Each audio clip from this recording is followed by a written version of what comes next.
किराएदार बेटा। उठ जा नालायक, सुबह के 8 बजने को है।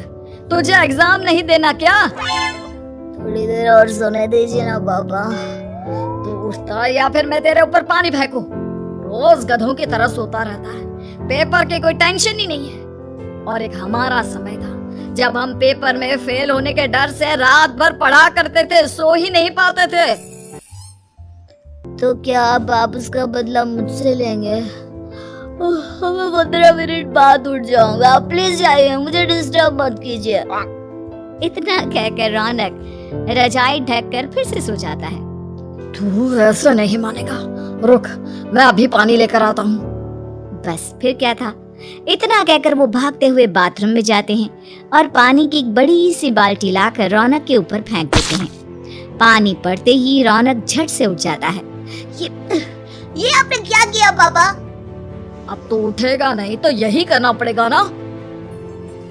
वैसे थैंक्स डैड, आपके कारण ना अब मुझे नहाने की भी जरूरत नहीं पड़ेगी। चलिए अब आप माँ से बोलकर मेरे कपड़े निकलवा दीजिए, तब तक मैं ब्रश कर लेता हूँ। वैसे कल ना आप एक काम और करना, नहलाने के साथ साथ मुझे ब्रश भी करवा देना। ये ब्रश करने में ना मुझे बहुत आलस आता है। रौनक की बातों से अरविंद का मुंह खुला का खुला रह जाता है। वो अपनी पत्नी कमला के पास जाता है और रौनक की हरकतों के बारे में बताता है, जिसे सुन उसकी पत्नी हंसने लगती है। तुम अपने बेटे को समझाने के बजाय हंस रही हो।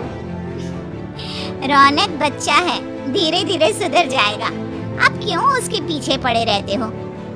अभी नहीं सुधरेगा तो कब सुधरेगा? 10वीं क्लास में है रौनक, वो अब कोई बच्चा नहीं रहा। अरविंद की इतना बोलते ही वहाँ रौनक भी आ जाता है। क्या डैड, मैंने आपको एक काम दिया था, वो भी नहीं हुआ आपसे। अरे क्या हुआ बेटा? माँ, मैंने डैड से बोला था कि वो आपको बोलकर मेरे स्कूल की यूनिफॉर्म निकाल दे, लेकिन मेरे पीछे पड़ने के अलावा इनसे एक काम ढंग से नहीं होता। देख रही हो कमला, देख रही हो अपने लाडली को? आप चुप रहिए जी। चलो बेटा, मैं तुम्हें कपड़े निकाल कर दे देती हूँ। बस ऐसे ही साल पर साल बीतते जाते हैं, लेकिन रौनक के रवैये में कोई बदलाव नहीं आता। वो पहले से भी ज्यादा आलसी और पूरी तरह अपने माता पिता पर निर्भर हो जाता है। 2 साल बाद पता नहीं कहाँ गायब रहता है पूरे दिन, अब तक तो आ जाना चाहिए था। अरे आप इतनी फिक्र क्यों कर रहे हो उसकी? दोस्तों के साथ खेल रहा होगा, आ जाएगा अभी। ये कोई टाइम है खेलने का? 10 बजने वाले हैं, इतनी रात में कौन खेलता है? कमला कुछ कहती उससे पहले ही रौनक वहाँ आ जाता है। मम्मी जल्दी से खाना लगा दो, बहुत भूख लग रही है।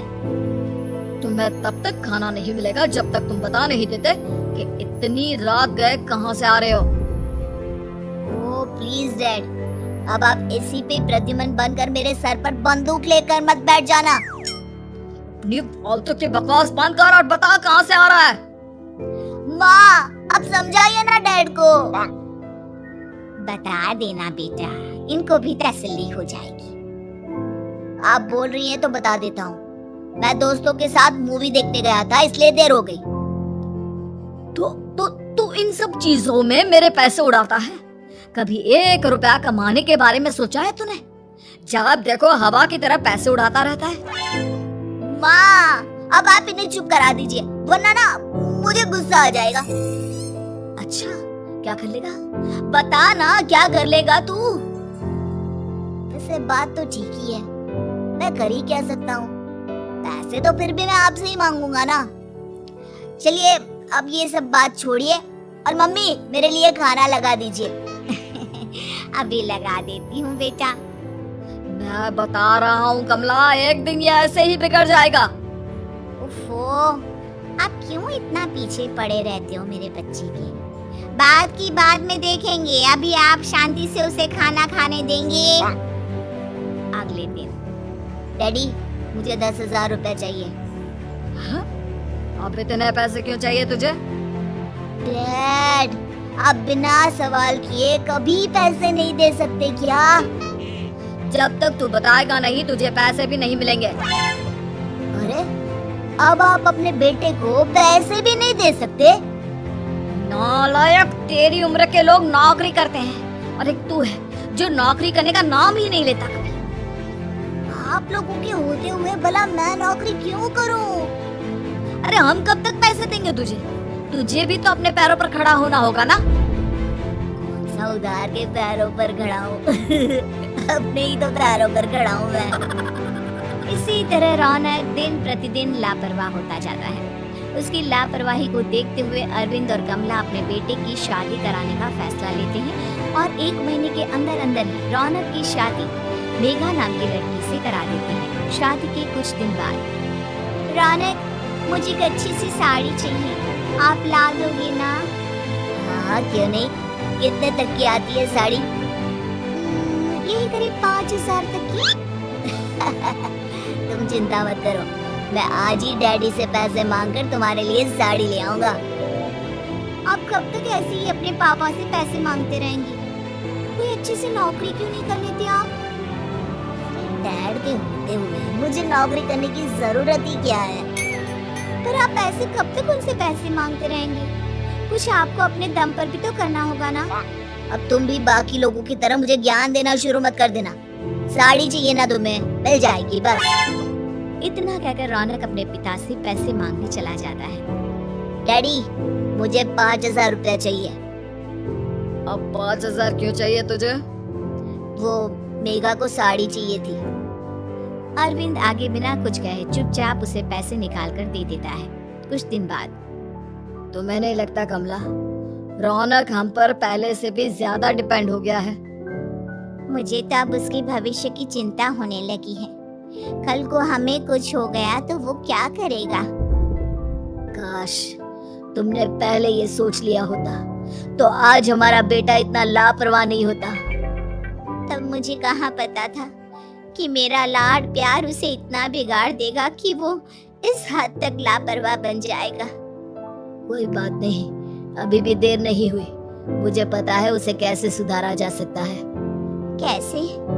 अरविंद कुछ कहता उससे पहले रौनक वहां आ जाता है और पैसों के लिए हाथ फैलाने लगता है।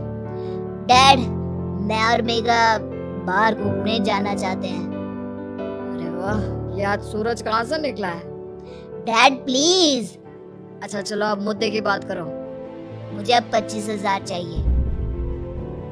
अब तुम्हें 1 रुपया भी नहीं मिलने वाला। अगर तुम्हें पैसों की इतनी ही जरूरत है तो कोई ढंग की नौकरी करो। मम्मी, आप कुछ कहिए ना डैड को। बेटा, वो गलत क्या बोल रहे हैं? ये सब हम तेरे भले के लिए ही तो कर रहे हैं। मम्मा, मैंने बताया ना आपको, मुझे नहीं करनी कोई जॉब वॉब। तो ठीक है, निकल जाओ हमारे घर से।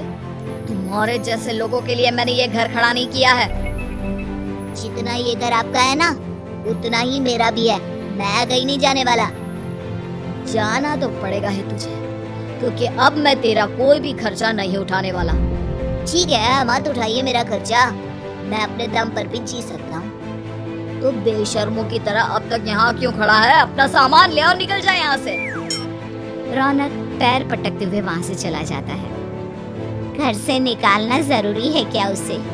बिना पैसों के कौन रखेगा उसे किराए पर?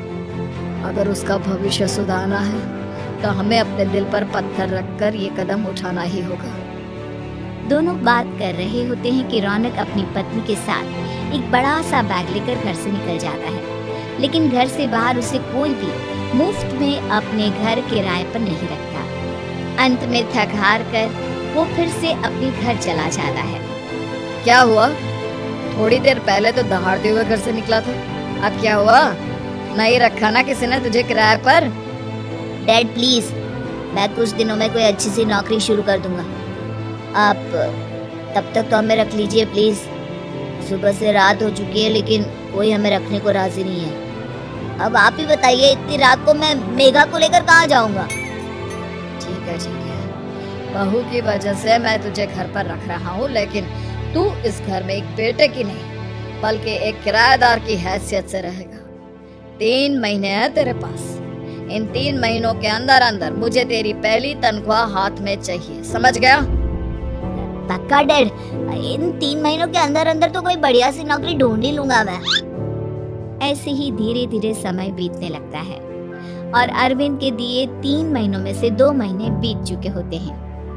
पापा जी ने हमें 3 महीने दिए थे, जिसमें से 2 महीने तो बीत चुके हैं। अब ये आखिरी महीना बचा है।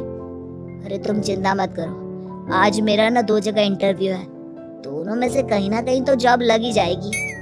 अच्छा, all the best. Raunak interview के लिए निकल जाता है, जिसके बाद शाम में रौनक घर आता है। कैसा गया इंटरव्यू? आपकी नौकरी लगी या नहीं? अरे पहले सांस तो ले लेने दो अच्छे से। बताइए ना, मुझसे तो जरा भी इंतजार नहीं हो रहा है। वो दरअसल बात यह है कि मेरी नौकरी तो लग चुकी है, लेकिन पैसे बहुत कम है।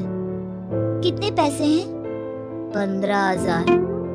इतने में अरविंद और कमला मिठाई का डिब्बा लेकर आ जाते हैं। बधाई हो बेटा।